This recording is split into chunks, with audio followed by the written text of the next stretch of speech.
नमस्कार दर्शकवृन्द, दार्जिलिङ नगरपालिका चुनाव आउँदो 27 फरवरी 2022 को दिन सम्पन्न भइरहेको छ। हामी चुनावको सम्मुखीन छौँ। दार्जिलिङमा एस्केलाइटको टोली आएर विभिन्न राजनीतिक दलका नेतृत्वहरू, विभिन्न राजनीतिक दलका प्रार्थीहरूसँग कुराकानी गर्ने क्रममा अहिले हामी दार्जिलिङका विधायक निरज जिम्बाज्यूसँग कुराकानीको क्रममा छौँ। जिम्बाजी, हजुरलाई स्वागत छ। धेरै धेरै धन्यवाद तपाईँलाई। तयारी कस्तो चल्दैछ नगरपालिका चुनाव? एकदम बेजोड चल्दैछ। कम्मर कसेको छौँ। हजुर, गोरामुमु 24वटा अनि बिजेपी 8वटा गठबन्धनको रूपमा तपाईँहरूले गरिरहनु भएको छ। चुनाव प्रचार संयुक्त भइरहेको छ। कतिवटा जग्गामा संयुक्त छ, कति जग्गामा आफ्ना आफै कुदिरहेका छौँ। तर अब चाँडैभन्दा चाँडो हाम्रो सांसद महोदय आएपछि कतिवटा जग्गामा संयुक्त नै हुन्छ। गत विधानसभा चुनावमा तपाईँ जति बेला विजयी भएर एमएलए हुनुभयो दोस्रोपल्ट है, उपचुनावमा पनि जित्नु भएको थियो, त्यति बेला दार्जिलिङको राजनीतिमा अजय एडवर्ड तपाईँहरूसँग हुनुहुन्थ्यो। अहिले उहाँ हाम्रो पार्टी खोलेर अलग्गै हुनुहुन्छ। कतिको प्रभाव पर्छ जस्तो छ यो चुनावमा? अब मैले जवाब बोल्यो भन्दैमा उहाँले मन दुखाउनुहुन्छ। हरियो झन्डालाई चाहिँ त्यस्तो प्रभाव पर्दैन। हामी एउटा केडर बेस पार्टी हौँ। त्यस्तो धेरै आए धेरै गए, तर हरियो झन्डा फरफराएको छ। हामी मुद्दासँग छ। अजय जोजी हुनुहुन्थ्यो पार्टीमा, र त्यही पार्टीले गर्दा आज हाम्रो पार्टी खोल्ने उहाँको एउटा हैसियत बन्यो। एउटा उहाँले आँट पाउनुभयो, एउटा फिल्ड वर्क। कि एउटा जिएनएल भनेको चाहिँ पाहाडमा एउटा ठुलो पोलिटिकल इन्स्टिट्युसन हो। पासपोर्ट चाहिँ जहिले पनि भन्छु नि हाम्रै हो जिएनएफको। अरू जति पनि पार्टी छ नेताहरू, उनीहरू चाहिँ भिजा लाउने खालि हो। भिजा आफ्नो सुविधाको लागि, आफ्नो कन्भिनियन्सको लागि कन्भिनियन्स। र हरियो झन्डामा बस्नु अलिकति साह्रै छ, किनभने आइडियोलोजीमा बसेको पार्टी हो, इजममा बाँच्ने पार्टी हो।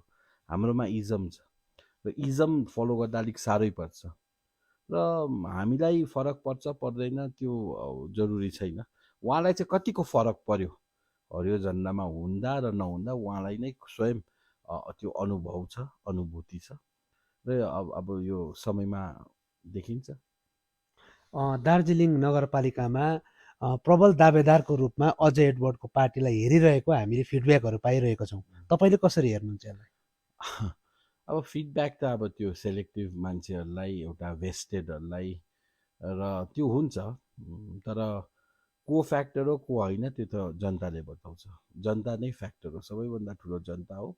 र हाम्रो साइलेन्ट मेजोरिटी होइन, भाइब्रेन्ट मेजोरिटी हो, भोकल मेजोरिटी हो, कन्सियस मेजोरिटी हो। कन्सियस मेजोरिटी, र कन्सियस मेजोरिटीले सबै चिज हेरेर भोट गर्छ, बुझ्नु भएन? त्यो सहुलियत हेरेर या सो अफ हेरेर हो। फेसबुकमा त उहाँले जित्छ, फेसबुकमा चाहिँ जित्छ, सोसियल मिडियामा चाहिँ बोर्ड बनाउँछ, प्रिन्सिपालिटीको चेयरम्यान पनि भयो। तर रियालिटीमा, ग्राउन्ड रियालिटीमा त्यो एसेसमेन्ट अर्कै हुन्छ, त्यो समयले बताउँछ।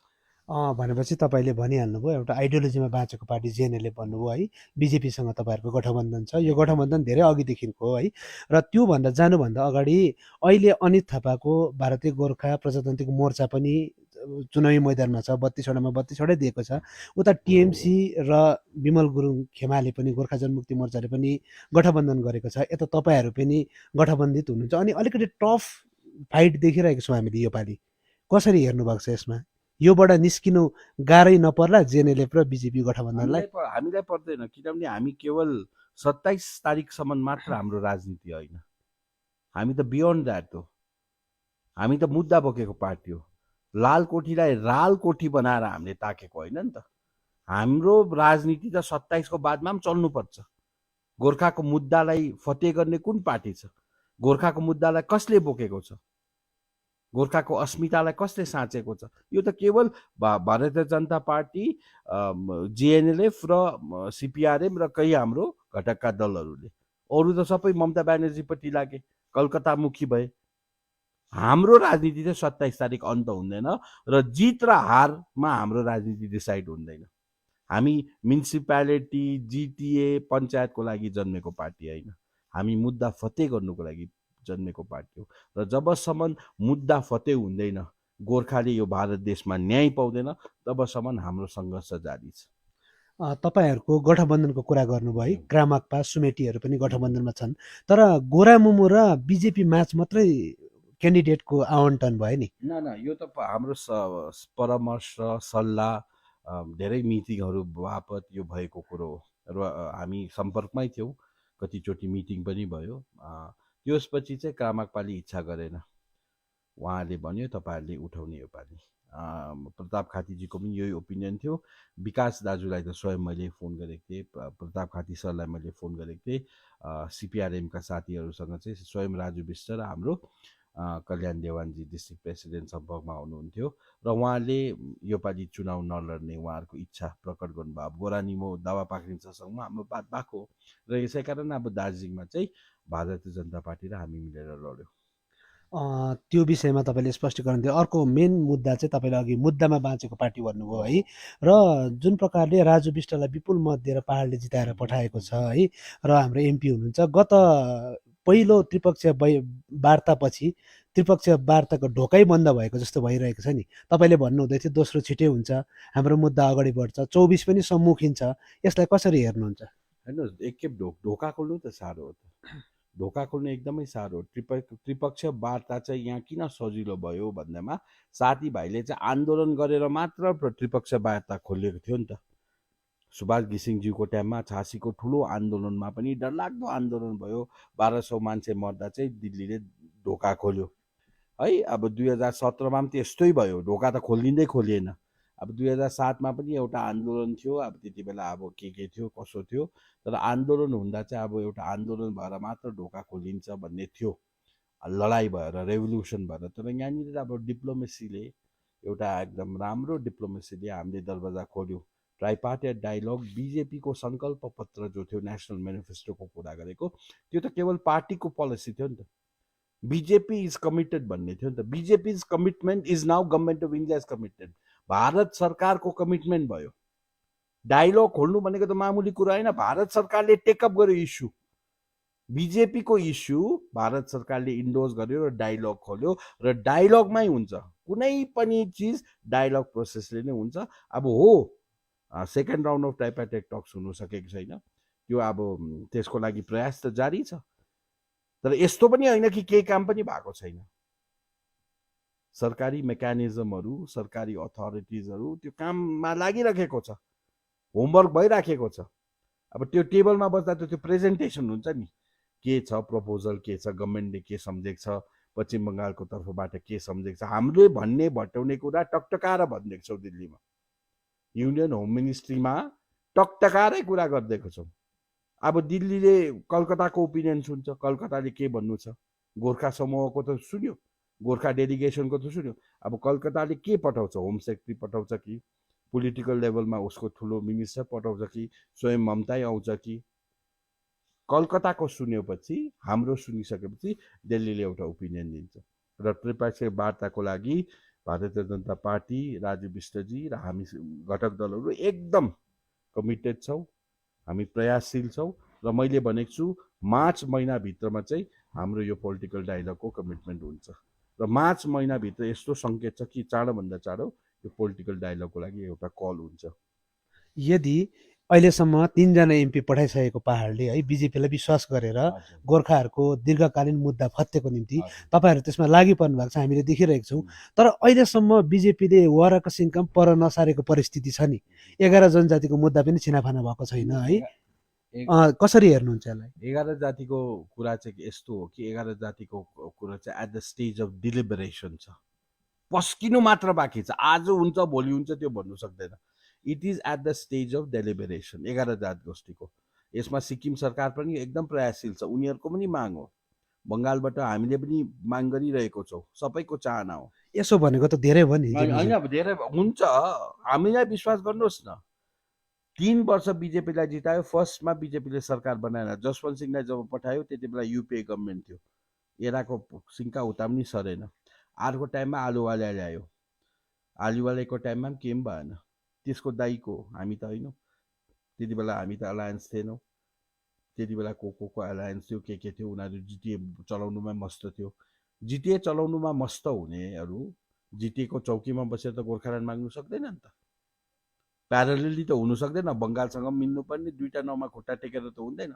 जब 19को परिस्थिति आयो, जब बिजेपी जिजिएम र जिएनएफको अलायन्स भयो। त्यति बेला समीकरण बद्ल्यो। एउटा हामीले भूमिपुत्र पायौँ राजु विष्टको रूपमा। एउटा बिजेपीले नेसनल म्यानिफेस्टोमा क्लियरली लेखिदियो कि एउटा permanent political solution, the BJP is committed in finding a permanent political solution. 11 जात गोष्ठीको पनि कुरा लेखेको छ र यसको लागि डायलग सुरु भयो। पहिला भएन नि त। पहिला त साथीहरूले जिटिए त्यागेर पो हुन्थ्यो सक्थ्यो, त्यो त हामीलाई दायी नसम्झिनुहोस्। बिजेपीले पनि गर्नु सकेन, किनभने यता जिटिएको कुर्सी पनि बस्ने, यता गोर्खाल्यान्डको कहिले एउटा पत्र देखाउनुहोस् त्यो समयमा 2 टर्म्समा आलुवालिया र जसवन्त सिंहको छोडिदिनुहोस्, त्यसमा बिजेपीको सरकार थिएन, दिल्लीमा युपिए थियो। आलुवालियाको टाइममा बिजेपीको सरकार बनिँदा त्यति बेलाको देन पोलिटिकल पार्टीले कहिले गोर्खाल्यान्डको लागि डायलग हुनुपर्छ भनेर चिठी बनायो? बनाएन नि त। उनीहरूले त हाम्रो पावर इन्टरफेरेन्स गर्यो, बङ्गालले जिटिए चलाउँदैन, अलिक ज्यादा फन्ड दिनु, यो कुरोहरू राख्यो नि त। तर यो पालि चाहिँ हामी निरन्तर प्रयास गरिरहेको छौँ र यो प्रयासको फलस्वरूप हाम्रो वार्ता पनि भयो। पहिलो वार्ता सुरु भयो, एकदम युनियन होम मिनिस्ट्रीमा वार्ता सुरु भयो। पहिलो वार्तामा त यो विषयमा कुरा भएन भन्ने कुराहरू पनि आयो नि। त्यो कसले भन्दैछ? युनियन होम मिनिस्ट्रीले, पिआइबीले भन्दैछ, प्रेस इन्फर्मेसन ब्युरोले भन्दैछ, MOS union minister of state for होमले स्टेटमेन्ट दियो, पार्लियामेन्टको एउटा स्टार्ट क्वेसनमा गोगोईको क्वेसनमा मिनिस्ट्रीबाट आन्सर आउँदैछ। अब त्यस्तोलाई पत्याउने हो कि हाम्रो बगमफुसे नेताहरूलाई पत्याउने हो? यदि 22 अगाडि कुनै पनि मुद्दा फत्य भएन, सपोज हुनुपर्छ तर भएन भने तपाईहरुको गठबन्धनको रणनीति के हुन्छ? अघि रणनीति 22 भन्दा अगाडि, 23 भन्दा अगाडि, 24 यो एउटा म्यानिफेस्टो 5 वर्षको लागि हो। तर अब हामी 23-24 त पर्खिने स्थितिमा छैनौँ, होइन? सकिँदैन नि त, हामीले पनि थाम्नु सक्दैनौँ। एउटा राजनीतिक दल भएर हामी त त्यसरी 10 वर्ष लन्डिने पार्टी त होइन जिएनएलएफ, किनभने हामी त भेस्टेड केही पनि छैन नि त, केवल मुद्दा छ। हामीले यता गोर्खाल्यान्ड भनेको जस्तो गर्यो र फेरि जिटिएको कुर्सी बचाउनु पनि छैन। बिग्रेको मान्छेको भित्केको घर, भित्केपछि के को डर? हामी त केवल मुद्दामुखी छौँ। अर्जुनले केवल त्यो आँखा देखेको जस्तो देखेको छौँ। साथीभाइले विगत पहिलाको साथीभाइले त्यो देखेन। उनीहरूलाई कुर्सीको पनि, चिचीको पनि लोभ, पापाको पनि लोभ थियो। तपाईलाई बारम्बार जिम्मा बोले कि कन्ट्रोभर्सियल हुन्छ भन्ने कुरा पनि हुन्छ है। सुन्नु न, मेरो कुरा कन्ट्रोभर्सियल हुन्छ र कहीँ कतै जिम्मा पनि जिटिएको निम्ति कतै सरकारसँग पो कुरा चल्दैछ भन्ने आरोपहरू पनि आयो यो चुनाव अगाडि। कसरी हेर्नु? यो चाहिँ प्रथमचोटि तपाईँकोबाट सुने। तपाईँले पनि कसैकोबाट सुन्नु भएको होला। मिडियामा काहीँ छ, केही छ मलाई बताइदिनुहोस्। यो चाहिँ कहिले कसैले पनि हो, जिम्बा बोल्ने पनि कन्ट्रोभर्सी हुन्छ, सत्य बोल्दा कन्ट्रोभर्सी हुन्छ।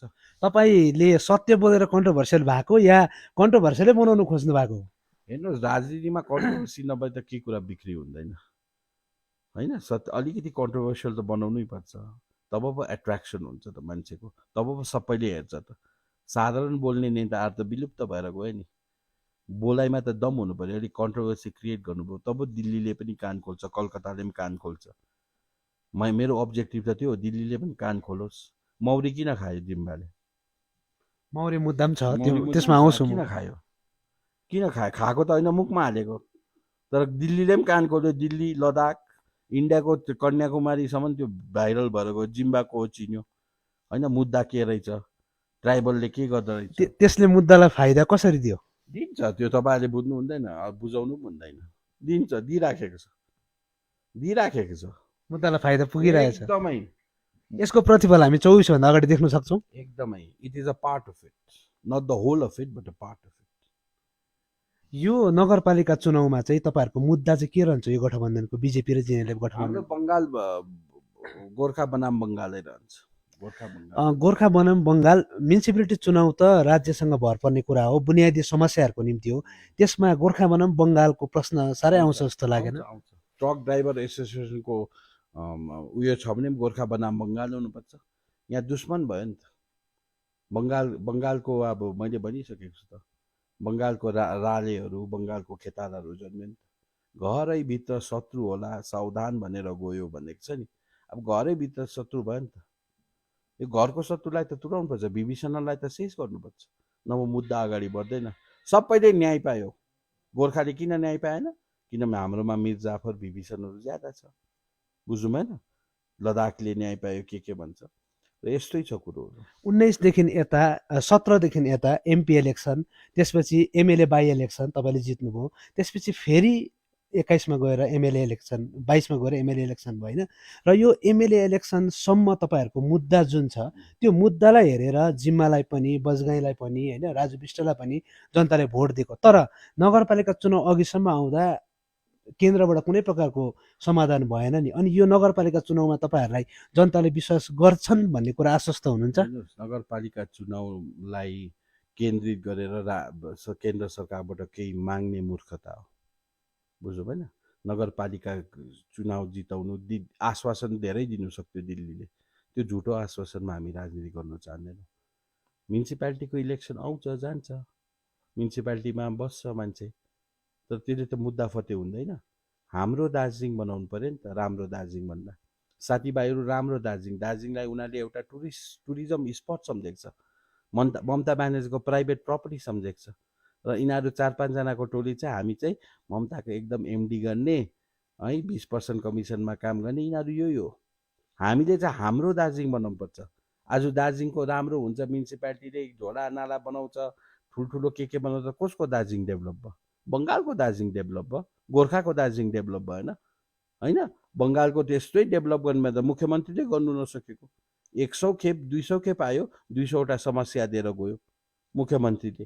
पहिल्यै मुख्यमन्त्रीले कमिट गरेको त। बङ्गालकी मुख्यमन्त्रीले भन्यो my Kanchenjunga is smiling, Switzerland बनाउँछु। खै स्विजरल्यान्ड बनाउँछु भनेको त त्यो स्विजरल्यान्ड जस्तो ब्युटिफुल, स्विजरल्यान्ड जस्तो सानो कहिले नदेख्ने बनाउँछु भने त। स्विजरल्यान्डमा हेर्नुहोस् त, बाटोको मुद्दा होइन, माटोको मुद्दा हो। हामीले माटै पक्रिनुपर्छ, बाटो बनिन्छ। गोर्खा हिँडेको, गोर्खाको स्वाभिमान, गोर्खाको श्री चाहिँ डढ्नु हुँदैन। र अब यो प्रिन्सहरू छ नि, प्रिन्सहरू सुन्नुभएको छ, प्रिन्सहरूको जस्तो नाम भएको मान्छेहरू, यिनीहरूले चाहिँ प्रिन्सिपालिटी बनाउनु खोज्दैछ, फिफ्डम, बङ्गालकै फिफ्डम। त्यो राजा राजवाडाहरू थियो नि, अङ्ग्रेजै मन पर्यो। अब राम्रै दार्जिलिङ, एकदमै ब्युटिफुल दार्जिलिङ, अङ्ग्रेजै ठिकै थियो त। हाम्रो फोरफादर्सहरूले, स्वतन्त्र सेनानीहरूले जो चाहिँ देशको मायामा ओत स्रोत भएको थियो, उनीहरूले किन ब्रिटिससँगै बस्छु? ब्रिटिसले त प्रपोजल दिएको, चिफ कमिसनर प्रोभिन्स हङकङको स्टेटसमा दिएको, तर त्यो दासत्व मानेन नि, त्यो गुलामी मानेन नि। ब्रिटिसको, अङ्ग्रेजको त्यो कोलोनियल रुलमा आज पनि त बङ्गालको कोलोनी नै हो दार्जिलिङ। जे पनि हुन्छ रेभिन्यू।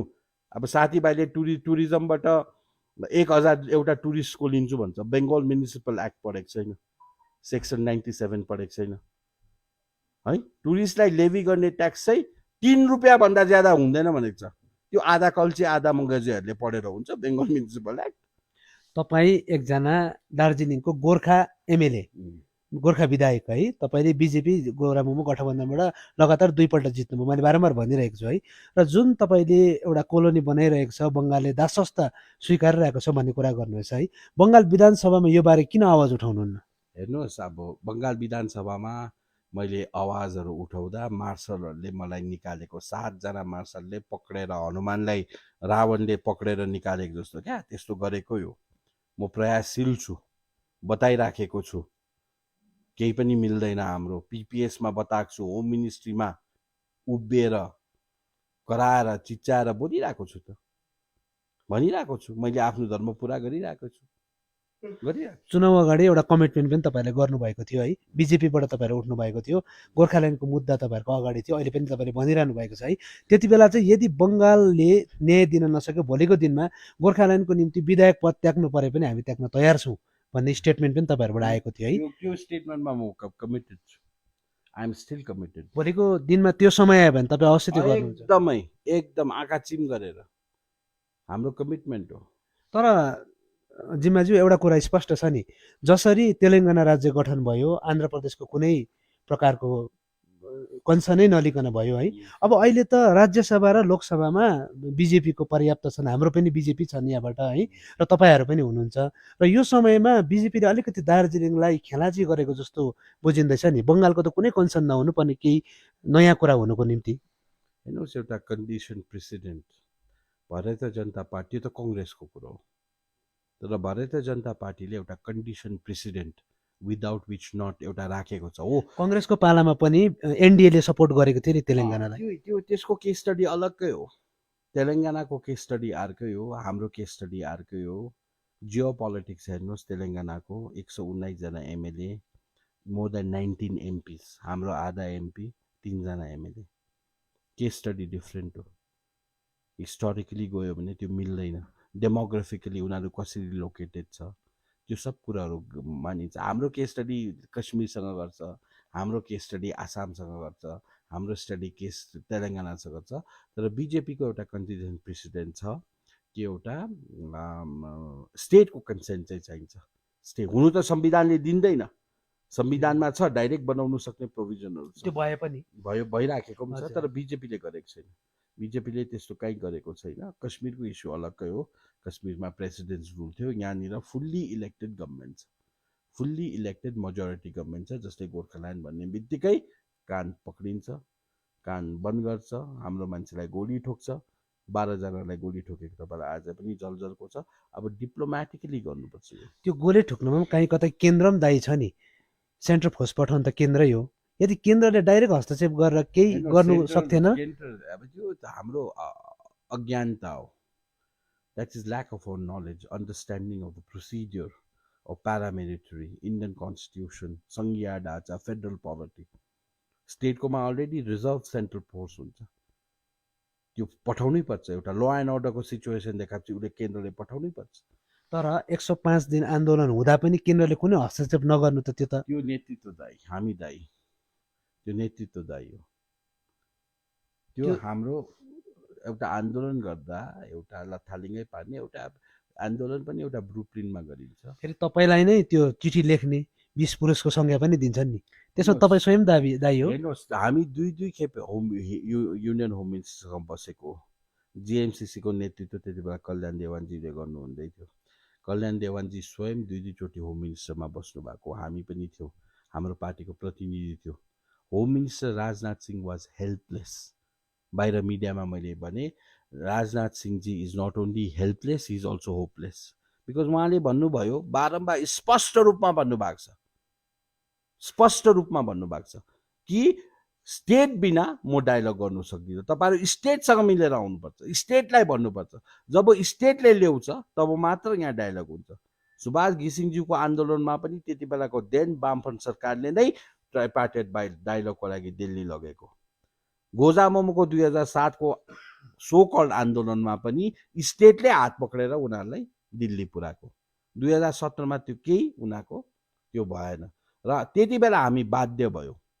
अरू साथीभाइले आँट गरेन, जनतालाई फेस गर्ने साहस गरेन।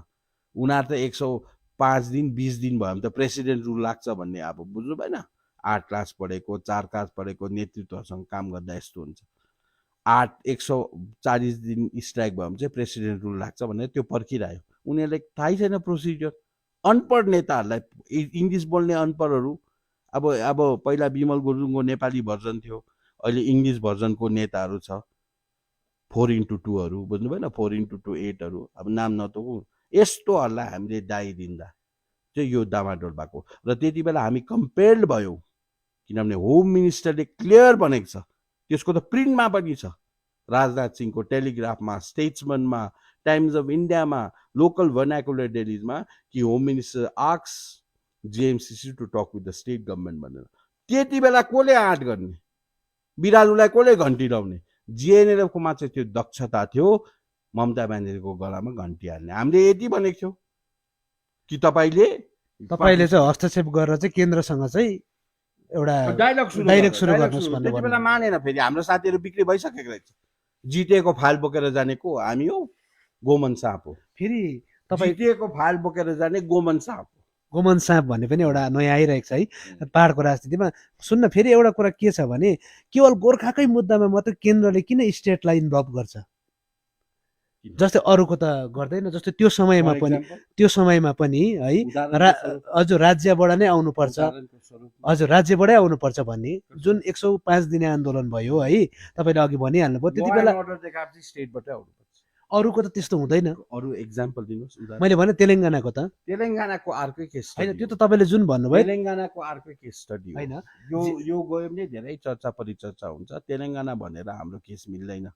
होइन, मलाई जहाँसम्म लाग्छ कतै मैले भने त 119 जना एमपी एमएलए 18-19 जना एमपी भएको जग्गा एउटा बाइफर्केसन गर्नु पनि एउटा जरुरी थियो है। त्यो अर्कै कुरो हो, त्यसको केस स्टडी र अब हाम्रो अर्कै केस स्टडी हो। त्यो दृष्टिकोणले हो भने त हामीले त कहिले न्याय पाउँदैनौँ न, पाउँछ, त्यो डिप्लोमेसी छ। किनभने हाम्रो त जहिले तहिले तपाईँले आदि भन्नुभयो एमपी इन्डिया इन्डिपेन्डेन्ट हुनु पनि 200 वर्ष लागेको, 200 इयर्स, बुझ्नु भएन। हाम्रोमा 100 त क्रस भयो, हाम्रो 100 क्रस भयो, हुन्छ, रोपेको चिज उम्रिन्छ, आश्वस्त रहनुपर्छ। 24 भन्दा अगाडि आशा गर्न सकिन्छ, एकदमै आशा गर्न सकिन्छ। केही न केही यदि 24 भन्दा अगाडि भएन भने 24 को लोकसभा चुनावमा तपाईँहरूको मुद्दा के हुन्छ? हामी अब त्यति बेला सही निर्णय लिन्छौँ। हेर्नुपर्छ, स्थिति हेर्नुपर्छ। राजनीतिमा त आज भनेर हुँदैन। राजनीतिमा त 21 hour is enough to change the game. 1 घन्टामा एउटा डिसिजनले पासा पल्टिन्छ। राजनीति हो। तपाईँले अघि भन्नुहुँदै थियो यो नगरपालिका चुनावमै आउँ हामी अहिले नगरपालिका चुनावको सम्मुखीन छौँ। तपाईँले बङ्गाल भर्सेस गोर्खा भन्ने कुरा गर्नुहुँदै थियो है, र अहिले त प्राय सबै बङ्गालपन्थी नै भन्ने कुरा आइरहेको छ। प्राइभेटाइज गर्नु खोज्दैछ, प्राइभेटाइजेसन। हजुर, यो कुरा आम मानिसले ग्रासरुटमा जो छन्, जो बुनियादी समस्याहरूसँग लडिरहेका छन्, उनीहरूलाई तपाईँहरूले बुझाउनु कतिको सक्षम हुनुहुन्छ? बुझ्छन्, हामीलाई बुझाइदिन्छन् उल्टा। भोट गर्दा भोटको प्याटर्न हेर्नुहोस् न, बताइदिन्छ। छक्कै पर्छ। धेरैजना त अब एकदमै अब डर पो छ, मलाई डर पो लाग्दैछ। 1-2 जना त साह्रो छ उनीहरूलाई परिस्थिति यो चुनावले सक भएर अब के हुन्छ। मेन्टल काम, तपाईँको आत्मविश्वास? I am committed. मलाई मेरो जनता म विश्वास छु, मेरो पुर्खा गोर्खा। हेर्नुहोस्, यस्तो पाराले त गोर्खाले यो जुन प्रकारले भट्याउँथ्यो नि साथीभाइले, यो गोर्खा जुन छ नि, हामी मार्सललेस पुर्खाले कमाएको नाम इज्जत, भोलि पछि यस्तोहरूले गर्दा त सिभिक पुलिसमा पनि भर्ती पाउँदैन नि हाम्रोले। एकदम कायर बनाएर हाम्रोहरूलाई हो। हाम्रो त अर्कै हो नि, हामी त लडाकु। आफ्नो अस्तित्व स्वाभिमान जब सङ्कटमा पर्छ तब हामी बलभद्र भएर उठ्छौँ। बलभद्रबाट उठेको छौँ। तपाईँहरूले महिला अनुहारलाई अगाडि ल्याउनु भएको छ है यो चुनावमा। जसरी राज्यको मुख्यमन्त्री ममता ब्यानर्जीले पनि हरेक चुनावमा महिलालाई अगाडि ल्याउँथे, इन्डाइरेक्ट उसको अनुसरण जस्तो देखियो नि। नो, त्यो कहिले पनि होइन। ममता ब्यानर्जीको के अनुसरण गर्नु? इन्डियामा धेरै यस्तो केस स्टडी छ जहाँ हाम्रो अनुसरण अरूले गर्छ। के को ममता ब्यानर्जीले अनुसरण गर्ने केही पनि छैन। तपाईँहरूले महिलालाई अगाडि ल्याउनु भएको कारण चाहिँ? अब महिलाहरूलाई पनि मौका दिनु पर्यो। दार्जिलिङ नगरपालिकामा एउटा महिलाहरूको एउटा प्रकृति अनुसार उहाँहरू स्वच्छ, निर्मल, अनेस्ट, करप्ट हुँदैन र महिलालाई दग्दिन दिँदैन। महिला बिक्री पनि हुँदैन। महिलाहरू एउटा गम्भीर हुन्छ, उनीहरू एकदमै फोकस्ड हुन्छ। महिलाहरू अलिक पुरुष अलिकति हेरी, र महिलाले पनि मौका पाउनुपर्छ म्युनिसिपालिटीमा। त्यही भएर दिनुभएको। यस, हामी त 17 जना देख्छौँ, बिजेपीले पनि धेरै दिएको छ। अलमोस्ट 24 क्यान्डिडेट चाहिँ हाम्रो महिला छन्। सिलगढी नगर निगम चुनावमा दार्जिलिङको एमपी राजु विष्टज्यूको प्रचार गरेको जुन देखियो, दार्जिलिङमा त आजसम्म उहाँको उपस्थित छैन नि। आउनुहुन्छ उहाँ? एकदम पोलिटिक्समा टाइमिङ हुनुपर्छ। उहाँले प्रचार गर्नुहुन्छ यहाँको क्यान्डिडेट? एकदम क्यान्डिडेटको प्रचार गर्छ। उहाँले त ल्याएर आउने चिज हो। उहाँले कमिटमेन्ट देख्छ नि। उहाँलाई त हामीले नगरपालिका चुनावमा प्रसार गर्नुपर्छ भनेर जिताएको होइन नि त। उहाँको रोल छ, एउटा रोल दिएर पठाएको हामीले। ओलम्पिक्स खेल्ने मान्छेलाई फेरि 7 साइडमा खेलाउनु भएन नि त, बुझ्नु भएन? हामी छौँ नि 7 साइड खेल्ने। उहाँलाई त हामीले ओलम्पिक्स वर्ल्ड कप खेल्नु पठाएको। तर आउनुहुन्छ, एउटा उहाँको पनि दायित्व हो कि केन्द्रबाट धेरै कुरोको सहुलियत हामीले पाउँछौँ। केन्द्रबाट धेरै सहुलियत पाउँछौँ। किन बङ्गाल त चुनेछ। बङ्गालको इकोनोमी जति नै हाम्रोहरूले मुङ्गेरी लालको सपना देख्यो भने राज्य सरकारले डेभलपमेन्ट गर्छ भने हुँदैन त। जिटिए के भयो? डामाडोल भएर डस्टबिनमा गयो त। दार्जिलिङ म्युनिसिपालिटी त्यही हो। आज जिटिएमा को छ? बङ्गालीहरू छ। बङ्गाली अफिसरहरू बसेको छ। सुभाष घिसिङले त्यत्रो दुःख गरेर गोर्खाको चिनारी अस्तित्वको लागि एउटा लाल कोठी, अहिले त राल कोठी भयो त। अन्त बाँदरहरू लड्दा के भयो? बाँदरहरूको लडाइँ बिचमा कुकुरले फाइदा उठाएर आज को छ? जिटिएको अफिसर हेर्नुहोस्, लालकोटीको दुर्भाग्य हेर्नुहोस्, बङ्गालको शासन त डाइरेक्टली गोर्खा अनुहार छैन। गोमन साहब ठिकै थियो, गोमन भए पनि ठिकै थियो होइन, के छ अरू ठिकै थियो, गोमन भए पनि हाम्रै हो नि त, त्यति बेलासम्म त ठिकै थियो। तर गोमनलाई पनि कसरी हटाइदियो, फेरि अनित दाजुलाई पनि कसरी घुमाएर हटाइदियो। अन्त के भयो, कसलाई राख्यो, उनीहरूकै अनुहारलाई। अन्त के भयो त, हाम्रो त अस्तित्व बिस्तारै म्युनिसिपालिटी पनि त्यही गर्छ, एकअर्कामा जुझाएर एडमिनिस्ट्रेटर सजिलो छ, एडमिनिस्ट्रेटरलाई स्किम पनि चाहिएन, बजेट पनि चाहिएन। अनि यो प्रकारको छ। अप्रत्यक्ष यसको विरोधमा हुनुहुन्छ अनि हाम्रै अनुहारलाई त्यहाँ राख्न चाहनुहुन्छ। हाम्रो अनुहार दार्जिलिङ गोर्खाको किपट हो। यो ममता ब्यानर्जीको प्राइभेट प्रपर्टी होइन, यो एबिसिडीको फिफ्डम होइन, प्रिन्सिपालिटी होइन। सबै राजनीतिक दलले गोर्खै क्यान्डिडेट दिएका छन्, जो भए पनि गोर्खै हुन्छन् हुन त होइन? हेर्नुहोस्, दिएको छ छद्मवेशमा छ नि मान्छेहरू, गोर्खा नमन पराउने, नाममा गोर्खा, पार्टीको नाममा गोर्खा नहुने है, गोर्खा भन्दा घृणा गर्ने, हेला होचो गर्ने, गोर्खालाई दरिद्र बनाएर प्रेजेन्ट गर्ने, गोर्खालाई माग्ने बनाएर प्रेजेन्ट गर्ने, गोर्खालाई भिकमङ्गा बनाएर प्रेजेन्ट गर्ने, एउटा केरा दिँदा पनि फोटो खिच्ने, अर्काको घरमा गएर सरौ लेखाउँदा पनि फोटो खिच्ने। त्यो त क्या सोसियल वर्क भनेको चाहिँ के हो, क्यामेरा चाहिँ घरमा। अब प्रतिस्पर्धा गरिदियो, प्रतिस्पर्धा। अब त्यो इन्टेन्सनहरू के छ उनीहरूको, त्यो एक्सपोज हुन्छ उनीहरू एकअर्कामा प्रतिस्पर्धा भयो, राजनीति महँगो भयो, हाम्रो मान्छेलाई सस्तो बनाइदियो। तर गोर्खाले देखाउँछ, मैले त थाहा छ, गोर्खाको जित हुने विषयमा विश्वस्त हुनुहुन्छ? एकदम गोर्खाको जित हुन्छ, हाम्रो स्वाभिमानको जित हुन्छ, हाम्रो मुद्दाको जित हुन्छ। सुभाष घिसिङले देखेको दार्जिलिङको सपना पुरा हुन्छ। हामी दार्जिलिङको विधायक निराज जिम्बाज्यूसँग कुराकानीमा थियौँ, निकै राम्रो कुराकानी भयो र यहाँले यत्रो समय दिनुभयो हामीलाई है, यसकै लाइफलाई तपाईँलाई धन्यवाद पनि दिन चाहन्छु। अनि जाँदै के सन्देश दिन चाहनुहुन्छ समस्त गोर्खाहरूलाई, दार्जिलिङ नगरपालिकामा बस्ने वार्डवासीहरूलाई के भन्न चाहनुहुन्छ अन्तमा? हामीलाई एउटा ठुलो षड्यन्त्रको अनुरूप विभस्त गर्ने, विभाजित गर्ने एउटा ठुलो षड्यन्त्र चलिरहेको छ र यो षड्यन्त्रकारीहरू पनि हाम्रै छ, हाम्रै अनुहार भएको, हामी जस्तै देख्ने, हाम्रै भाषा बोल्ने, तर उनीहरूको झुकाउ चाहिँ ममता, कलकत्ता र दार्जिलिङलाई चाहिँ उनीहरूले एउटा होटेलको रूपमा, एउटा बिजनेसको सेन्टर, प्रफिटेबल, यिनीहरू चाहिँ दार्जिलिङ केवल चौरस्ता हो कि दार्जिलिङ चाहिँ केवल एक दुईवटा रेस्टुरेन्ट हो, यस्तोको लागि जान्दैछ। र यिनीहरूबाट हामी सशक्त हुनुपर्छ, सचेत हुनुपर्छ, जागरुक हुनुपर्छ र गोर्खालाई जिताउनुपर्छ, बङ्गाललाई होइन। बङ्गाललाई हामीले यो पालि पनि परास्त गर्नुपर्छ, किनभने हामीलाई धोका हुनसक्छ। हेर्दा त सानो चुनाव हो है, सानो चुनाव हो, सिभिक एम्युनिटिज, बेसिक एम्युनिटिजको लागि लड्ने चुनाव हो। तर भए पनि दिल्लीले पनि त हेरिरहेको छ, गोर्खा चाहिँ कति सिरियस छ त। गोर्खा 86मा पनि एकअर्कामा मरेर बाजेर मर्यो, जुझ्यो, दिल्लीले मौका पायो। 2007मा त खुल्ला थियो, भए पनि हाम्रै नेताहरू बिक्री भइदिए। 100% समर्थन थियो 7मा, 17मा हामी सब एक भयो। तर 2-3 जना गोमन साहबहरू निक्लेर के गर्यो र यो अब 21-22 त्यो पनि त्यही हो। र एउटा चुनाव होइन, हाम्रो गोर्खाको लागि चुनौती हो। पहाडमा गोर्खा मरेको छैन, पहाडमा गोर्खा सहुलियतमा, पहाडमा गोर्खा तोसरोटीमा, पहाडमा गोर्खा च्यादरमा, पहाडमा गोर्खा कम्बलमा बिक्री हुँदैन। गोर्खाको स्वाभिमान चाहिँ तोसरोटी, कम्बल, केरा जस्तो सस्तो छैन भनेर प्रमाण देखाउनुपर्छ र पहाडमा गोर्खालाई विजय तुल्याउनुपर्छ।